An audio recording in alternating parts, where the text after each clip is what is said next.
It's estimated that over 85% of Americans have some kind of lower back pain, tension, stiffness, and they've had this at some point in their lives.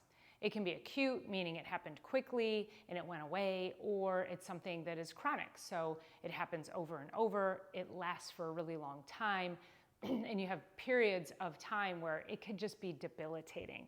So if this sounds like you, I want to give you a little trick to test your flexibility, because oftentimes our lower back issues are tied directly to our inability to touch our toes. So let's test it. Can you touch your toes? Now, here's how I want you to test to touch your toes. When you bend over to touch your toes, it's really important that you bend from the hips. So the hips are like a hinge, right? So you're gonna bend forward like that. You don't wanna be arching like this. You know, oftentimes if you can't get to the floor, you're just allowing your upper body to try to drag it, which is okay to use it as a weight, but I want you to stay protected down here, and I want you to lean forward. And then when you do this, you're going to feel that stretch in the hamstring. Now, depending on how far you can go, and right now I am about 4 to 5 inches off of the floor. So test that and see how far you are off the floor. Now what I'm gonna do is I'm going to show you a couple of exercises that you can do that are gonna improve your ability to bend over and touch your toes. I want you to keep in mind, if you're somebody who says, well, I stretch every day, I stretch my hamstrings all the time, and I still can't get to touch my toes. There's 2 problems with that. Number 1, oftentimes static stretching, meaning if you are just leaning forward and stretching, trying to relax that muscle, that's called static stretching, just holding it. Oftentimes that's not going to give you the flexibility you need. We have to almost trick the muscles into making us stretch a little bit further, and I'll show you how to do that. The other part of that, though, is that because we do so much sitting in a day, we can get really weak in these hip flexor muscles. The hip flexor muscles, they do this, and there's some deep muscles. There's also some ones that go from the hip and they come down to the knee. I'm gonna show you in another video how to really get that stretch on that part of the quadricep. But for now, we're gonna focus on these deeper hip flexor muscles called the psoas muscle. And the psoas actually attaches at the front of the spine and comes down and attaches down at the bottom of the pelvis. So when we go ahead and lift our leg, just like that, we're using the psoas along with some other muscles as well, but mainly that psoas is coming in. And it tends to get really weak, especially if you're somebody that sits all day. So what we want to be able to do is stretch the hamstring and strengthen this up here. Because when these muscles get tight and weak, they put you at more risk for lower back injuries. And when they get tight on one side and weak on the other, it changes the orientation of your pelvis.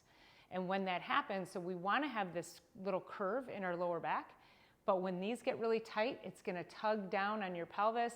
These are going to be weak, they can't stabilize properly, and so it changes the whole orientation of how your lumbar spine functions. And that puts extra stress on the nerves. And that's typically what happens when you get a chronic lower back issue. So these are the exercises that you're going to want to do if you want to be able to touch your toes and help you to not be part of that 85% of people who have lower back pain. So here we go. The first thing you want to do is get yourself a chair or a bench or something that you can lift your leg up on, because we're going to then stretch out the hamstring to start. So we already said that if you are just leaning forward, that's not as effective as it could be. But when you do lean forward, again, same thing when you bend over and touch your toes, you do want to keep that back flat and just get a pure stretch right on that hamstring there. Because I can go like this, but it doesn't change what I feel back here. I want to really get that hamstring on stretch. Now, here's the trick. Here's how we're going to trick your brain into letting you stretch a little bit further. You've got your heel down on this chair, and I want you to drive your heel straight down, as if you're trying to push that chair into the floor. And when that happens, you actually cause that hamstring to contract. So I'm going to start right here. I'm going to stretch right here. This is as far as I can go comfortably. Now I'm going to drive my heel, drive, and now I'm going to relax it, and I'm going to press into it. And you can see I probably got about an inch more in there. So now we're going to go ahead and do that on the other side, and we'll see what happens. Okay, I just showed you my left leg. Now I'm going to go to my right leg. And you can do this right along with me. So I'm going to go ahead and lean forward, keep my lower back straight. My shoulders are nice and upright. just keeping my lower back flat, just like that. Now that's, again, it's as far as I can go, but now we're gonna go ahead and put that hamstring on contract. So push, push, push, push, you're working, you wanna try to drive that chair down into the floor, push, push, push, push, and relax, and it's about a 3 to 5 second count, and then you can see I get about another inch or two where I can move forward without rounding my back. Okay, so that's exercise number 1. And that's how you're gonna trick your hamstring into letting you stretch a little bit further so you can get to bend over and touch your toes. But there's a second part to that, because we said that these hip flexors get really weak. So we've got to strengthen those up. And what you'll do is you'll take that same chair. So now you're gonna sit in that chair, and now what you wanna do is you just wanna straighten the leg and lift it. And that's it. You're gonna hold that. Now, automatically I can feel my quadricep is like, it's working. I'm almost shaking. And I do a lot of weights with my legs. This is hard. And you'll get that hip flexor muscle in there too, starting to strengthen. And then we're gonna do that on the other side. And we're gonna go ahead and lift that. And we're gonna hold that for about 3 to 5 breaths. Again, strengthening muscles that you just never use. We've got to get these strong because they're going to help your pelvis get stable, and they're going to help your lower back be stronger so you're not at risk for any lower back injuries. So, okay, great. If you're somebody who wants to challenge your balance, you can also do this standing. So if you want to really challenge your balance as well, I know I've done some other videos on really challenging your balance and coordination so you don't lose that. You can start right here by using a chair, but you want to hold that for balance, and you're just going to hold that leg straight out in front of you. So if I turn sideways, that's all. I'm just holding the leg, challenging my balance. If you need a chair, you can hold that too, but that is also going to help to strengthen up the quadricep and the hip flexors.